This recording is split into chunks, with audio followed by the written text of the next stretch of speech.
बिस्मिल्लाहिर्रहमानिर्रहीम, अस्सलाम वालेकुम। मैं हूं ईसा नकवी। मशरिक़ वस्ता में हालात नहायत कशीदा हैं। अब किसी जंग का ख़तरा इस खित्ते पर मंडला रहा है या फिर बदले का खौफ अमेरिका को खा रहा है। इस वीडियो में मैं बात करूंगा दो इंतहाई अहम स्टोरीज़ और उनसे जुड़ी हुई डेवलपमेंट्स की जानिब जो इन हालात की जानिब इशारा करती हुई नज़र आती हैं। जो लोग मेरे चैनल को रेगुलरली फॉलो करते हैं उनको मालूम होगा कि 3 नवंबर 2020 गुज़श्ता माह के बाद से मैं अब तक कम से कम अपनी 5 वीडियोज़ में ये बात कर चुका हूँ कि डोनाल्ड ट्रंप की अमरीकी इंतखाबात में शिकस्त के बाद उनका जो बाकी रह जाने वाला वक्त है वाइट हाउस में 20 जनवरी 2021 तक का, वो इंटरनेशनल पॉलिटिकल सिनेरियो जो कि बैनुल-अक़वामी सियासी मंजरनामा है उस पर बड़ी बड़ी तब्दीलियाँ ला सकता है। बहुत ही क्रूशल डेवलपमेंट्स एक्सपेक्टेड हैं इस सारे वक्त के दौरान, क्योंकि डोनाल्ड ट्रंप जो कि बहुत पुरुम्मीद थे कि वो अपनी दूसरी टर्म जीत जाएंगे, वो दोबारा वाइट हाउस के मुकीम होंगे और उनका एक एजेंडा था, उनके जो सपोर्टर्स थे, उनके वो ममालिक जो उनको सपोर्ट कर रहे थे, जिसमें इसराइल शामिल है, जिसमें सऊदी अरब शामिल है, जिसमें मिडल ईस्ट के, मशरिक़ वस्ता के और यूरोप के बहुत सारे ममालिक शामिल हैं। उनको अब ये नज़र आ रहा है कि जो बाइडन की पॉलिसी, वो सारे काम जो डोनाल्ड ट्रंप ने शुरू किए थे उनको पाया तकमील तक पहुँचने में मदद नहीं देगी। अब कुछ ऐसी डेवलपमेंट्स हो रही हैं जिससे ये नज़र आता है वाज़े तौर पर कि ये तमाम ममालिक और डोनाल्ड ट्रंप मिलकर वो तमाम मकासद उनके हुसूल के लिए जो बाइडन के रास्ते में एक दीवार हाइल करना चाहते हैं। जो बाइडन जिनका ये नारा था कि वो ईरान के साथ एटमी डील में, जो उनका ईरानियन न्यूक्लियर डील है जिसको joint comprehensive plan of action कहा जाता है, P5+1 की डील है, उसके हवाले से मैं तफसील अपनी एक वीडियो में बता चुका हूँ। वो चाहते थे कि वो इस डील में दोबारा जाएँ। अब जो मौजूदा पॉलिटिकल सिनेरियोस में पहले मैं आपको दो खबरें बता देता हूं जो कि मैंने थंबनेल में मेंशन भी की हैं और फिर मैं आपको उससे जुड़ी हुई कुछ ऐसी तफसीलात बताऊंगा कि एग्जैक्टली किस किस्म का मंजरनामा बन रहा है मिडल ईस्ट में। क्योंकि अगर यहाँ पर खुदा न खास्ता कोई लिमिटेड बैटल या फुल स्केल वॉर की तरफ ये खित्ता जाता है तो पाकिस्तान एक इमीडिएट नेबर होने के नाते उसके असरात से पाकिस्तान भी महफूज नहीं रह सकेगा। अब हुआ क्या है, अमेरिका की पूरी दुनिया में जो सबसे बड़ी डिप्लोमेटिक प्रेजेंस है, उनकी सबसे बड़ी सफारती मौजूदगी है, वो बगदाद में है। इराक़ के दारुल हुकूमत में जो उनका सफारत खाना है वो कई हज़ार के स्टाफ के ऊपर मुश्तमिल है और उसमें सेवरल हंड्रेड्स कहा जा सकता है जो अमेरिकन नेशनैलिटी होल्डर्स, उनके एम्प्लॉयज़ वहाँ पर मौजूद हैं। बहुत सारे लोगों को शायद ये जानकर भी हैरत हो कि इस्लामाबाद, जहाँ से मैं ये वीडियो रिकॉर्ड कर रहा हूँ, वहाँ पर अमेरिका की दुनिया में दूसरी बड़ी जो डिप्लोमेटिक प्रेजेंस है, उनका जो दूसरा बड़ा सफारत खाना है वो इस्लामाबाद में है। अब मैथ्यू ट्वेलर जो कि सफ़ीर हैं अमेरिका के इराक़ में, उन्होंने इस बात की तस्दीक कर दी है और इसके जो दो अवामिल हैं उनके हवाले से मैं आपको बताऊंगा। उन्होंने ये तस्दीक की है कि अमेरिका अपने स्टाफ को यहाँ से पुल आउट कर रहा है, वापस भेज रहा है।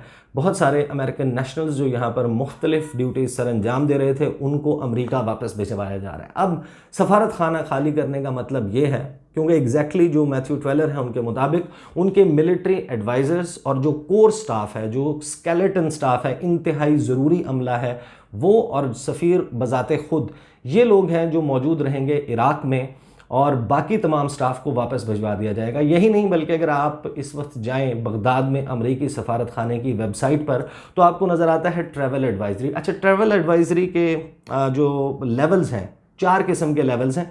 ये आप देख सकते हैं कि मैंने उन्हीं की वेबसाइट खोली हुई है, इसमें ये 4 लेवल्स मेंशन हैं और इन 4 लेवल्स में पहला लेवल है एक्सरसाइज नॉर्मल प्रिकॉशंस। लेवल 1 हर मुल्क में हर वक्त जो है वो ऑन रहता है प्रिकॉशंस का कि सब लोग एहतियात करें जो अमेरिकन नेशनल्स हैं उस मुल्क में।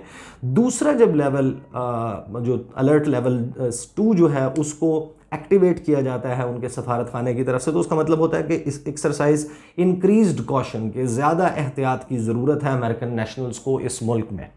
जब 3 लेवल की जो है वो अलर्ट जो है उसको एक्टिवेट किया जाता है तो उसका मतलब होता है कि रिकन्सिडर ट्रैवल, कि आप अपना अगर प्लान बना रहे हैं ट्रैवल का तो उसको रिकन्सिडर करें, पोस्टपोन कर दें, कोशिश करें कि वो ट्रैवल उस मुल्क का ना हो। लेकिन जब रेड में लेवल 4 को एक्टिवेट किया जाता है उसका मतलब होता है do not travel to this country, के इस मुल्क में आने की ज़रूरत नहीं है और जो लोग यहाँ पर मौजूद हैं उनको वापस भेज दिया जाए। तो इस वक्त इराक़ ट्रैवल एडवाइजरी जो है अमरीकी सफारत खाने की वेबसाइट, वो रेड कलर में ये बता रही है अपने नेशनल्स को कि यहाँ से वापस चले जाएं। और नेशनल्स भी सिर्फ वो नहीं जो ऑर्डनरी सिटीजन्स हैं बल्कि जो सफारत खाने में काम करने वाला अमला है अब उसको भी वापस भिजवाया जा रहा है। अब इसमें 2 चीज़ें आई हैं। एक तो ये कि 3 जनवरी 2021 पहली बरसी होगी, पहली डेथ एनिवर्सरी होगी शहीद मेजर जनरल कासिम सुलेमानी और अबू महदी अल मुहंदिस। इनको बगदाद एयरपोर्ट के करीब अमरीकी ड्रोन हमले में निशाना बनाया गया था गुज़श्ता साल, जिसके बाद ईरान ने ऐलान किया था कि वो बदला लेगा।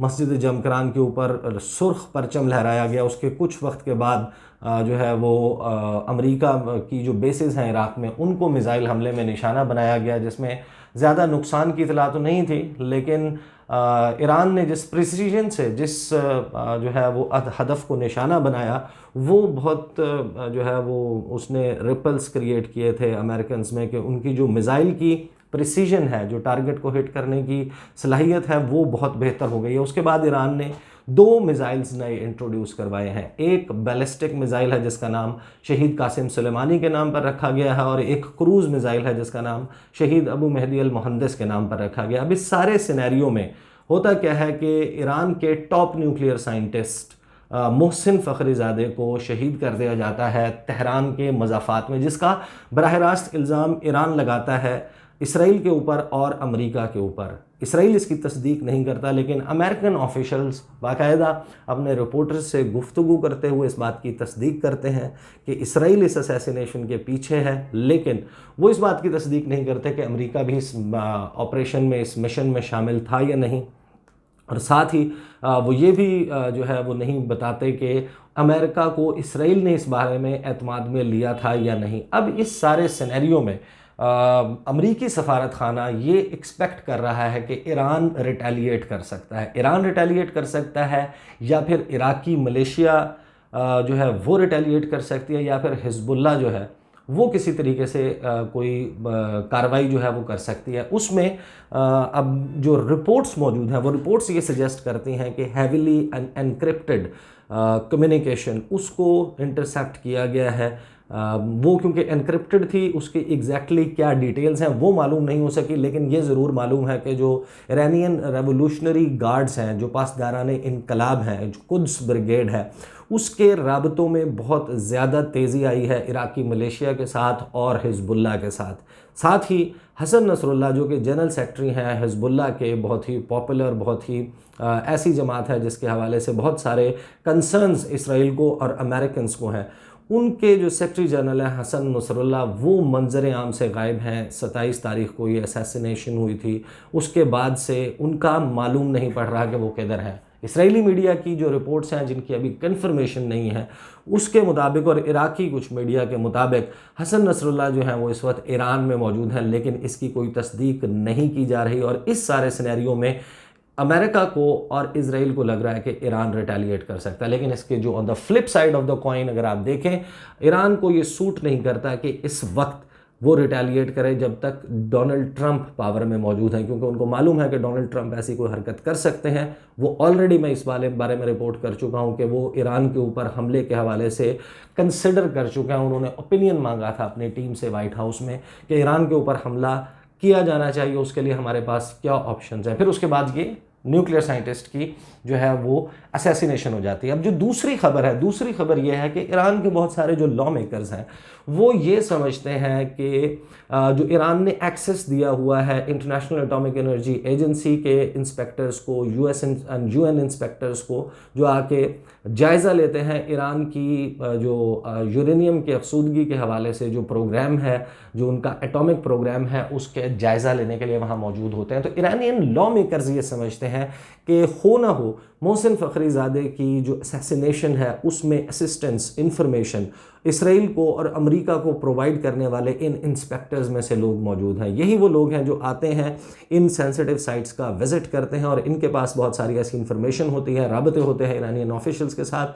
तो प्रोबेबली जो सिस्टम को मैनिपुलेट किया गया, उसमें पेनिट्रेट किया गया, वो इन इंस्पेक्टर्स की तरफ से किया गया। अब ईरान ने अपनी पार्लियामेंट में ट्यूसडे को एक बिल पेश किया था। अब उस बिल को हालांकि अपोज किया जा रहा था हसन रूहानी जो कि सदर हैं ईरान के, उनकी जानिब से। उन्होंने ये कहा था कि ये बिल जो है वो बड़ा मुश्किल पैदा कर देगा सफारती सतह पर, दोबारा ईरान के ऊपर से पाबंदियाँ उठवाने के लिए जो कोशिशें हैं उसमें बहुत ज़्यादा मुश्किल हो जाएगी, ईरानियन न्यूक्लियर डील में दोबारा दाखिल होने में मुश्किल हो जाएगी। अब ये बिल जो है ये बिल मना करता है और मना करेगा अगर इसको फाइनली इसके ऊपर approval supreme leader Sayyid Ali Khamenei की तरफ से आ जाता है। तो उसकी 22 जब ये बिल एनेक्ट हो जाएगा तो उसमें ये कहा गया है कि जो इंस्पेक्टर्स हैं, जो इंस्पेक्शन के लिए आते हैं, चाहे वो इंटरनेशनल एटॉमिक एनर्जी एजेंसी के हों, चाहे वो यूएन के हों, इनको ईरान में दाखिल होने की इजाज़त नहीं दी जाएगी अगर मशरूत उसको किया गया है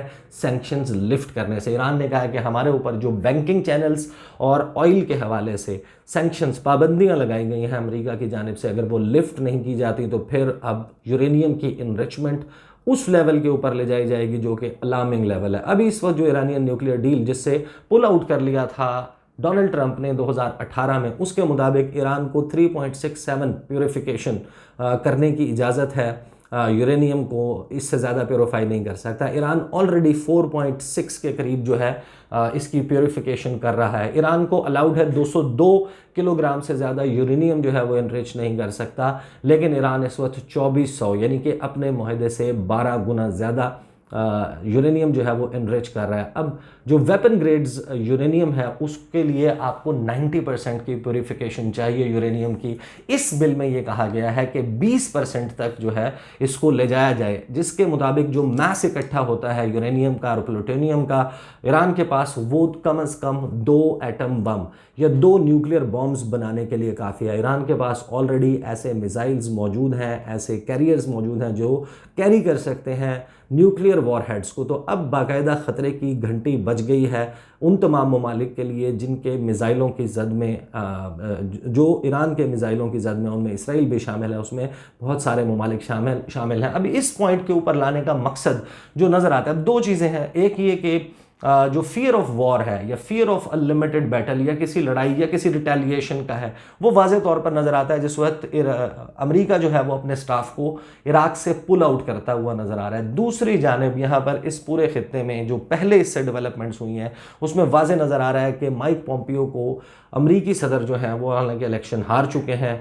उनको अब ट्रांजिशन में जाना चाहिए, जो बाइडन के सपोर्ट कर देनी चाहिए, नई चीज़ें इनिशिएट नहीं करनी चाहिए। लेकिन उन्होंने माइक पॉम्पियो को भेजा, उन्होंने इस रीजन का दौरा किया। फिर एक मुलाकात रिपोर्ट होती है कि नियोम शहर में, सऊदी अरब के जो नया बन रहा है शहर नियोम, वहाँ पर क्राउन प्रिंस मोहम्मद बिन सलमान, इसराइली वज़ीर आज़म नेतन्याहू, उसके अलावा जो मोसाद के चीफ़ हैं योसी कोहन, उनकी और मुलाकात हुई है माइक पॉम्पियो की जो कि अमरीकी वज़ीर ख़ारिजा हैं। फिर उसके बाद ये सारी असैसिनेशन और ये सारा मामला जो बहुत सारे सवालात को जन्म दे रहा है कि इस वक्त अमरीका ये चाहता है कि ईरान को इस हद तक जो है वो मजबूर कर दिया जाए कि ईरान रिटेलिएट करे, और रिटेलिएट करने की सूरत में जो बाइडन जिस किस्म की डिप्लोमेटिक एक्सरसाइज ईरान के साथ करना चाह रहे हैं वो ना हो। और इसके लिए जो उनका अल्टीमेट ऑब्जेक्टिव नज़र आता है वो ये कि ईरान को एक ख़तरा बनाकर इन तमाम ममालिक को पेश किया जाए कि ये सऊदी अरब के लिए, यूएई के लिए और इन सब जीसीसी ममालिक के लिए ख़तरा है, और इनका सेवियर अगर कोई हो सकता है तो इसराइल हो सकता है। और उस सूरत में जो उनका मिडल ईस्ट पीस प्लान है जिसमें 22 अरब स्पीकिंग कंट्रीज से तस्लीम करवाना है, जिनमें से 3 कर चुकी हैं ऑलरेडी, उनसे तस्लीम करवाना है इसराइल को, उस प्लान के ऊपर अमल दरामद किया जा सके। बहुत ही इंटरेस्टिंग सिनेरियो बिल्डअप हो रहा है, इसके हवाले से मैं रिपोर्ट करता रहूँगा। और अगली वीडियो में यूएई और इसराइल के हवाले से कुछ इंतहाई अहम खबरें कि उनका जो हनीमून नज़र आ रहा था वो अब बात हनीमून से आगे बढ़ गई है, किस किस किस्म की कोऑपरेशन उनके दरमियान शुरू हो गई है जो कि हैरानकुन है। उसके हवाले से मैं आपको अगली वीडियो में बताऊँगा। मुलाकात होती है आपसे, इजाज़त दीजिए, अल्लाह हाफ़िज़।